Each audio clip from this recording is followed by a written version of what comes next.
म्हणजे महापौर रितू तावडे यांनी मुंबईतल्या पावसाळापूर्व कामांचा आढावा घेण्यासाठी आज ब्रिटानिया, लवग्रोव्ह आणि क्लीव्हलँड या पर्जन्यजल उदंचन केंद्रांचा पाहणी दौरा केला।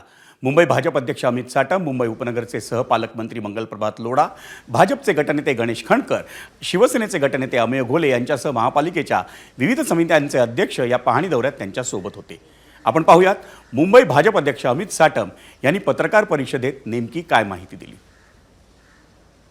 मला आपल्याला सांगताना आनंद होतोय की या वर्षी मुंबई महानगरपालिकेने आपल्या 6 मेजर पंपिंग स्टेशन्स आणि 10 छोटे पंपिंग स्टेशन्स या सर्व पंपिंग स्टेशन्सचे सर्वच्या सर्व पंप्स हे 15 मेलाच अप केलेले आहेत। तसेच संपूर्ण मुंबई शहरामध्ये 550 पेक्षा जास्त पंप्स हे ऑलरेडी डिप्लॉय केले गेलेले आहेत। गेल्या वर्षीच्या 1 जून पासून त्याच्यानंतर पुढे IIT बॉम्बेतर्फे एक विशिष्ट प्रकारची मेकॅनिझम, अर्ली वॉर्निंग मेकॅनिझम ही सुद्धा मुंबई महानगरपालिकेला देण्यात आलेली आहे। आता IIT बॉम्बेने दिलेल्या अर्ली वॉर्निंग सिस्टममुळे 48 तास आधी ही माहिती मुंबई महानगरपालिकेला मिळते।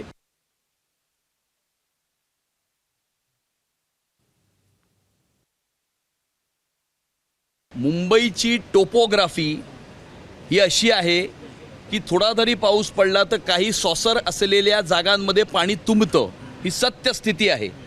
याच्यामध्ये कॉम्प्रिहेन्सिव्ह अशा प्रकारचा विचार होण्याची आवश्यकता होती, ती गेल्या 25 वर्षामध्ये झाली नाही।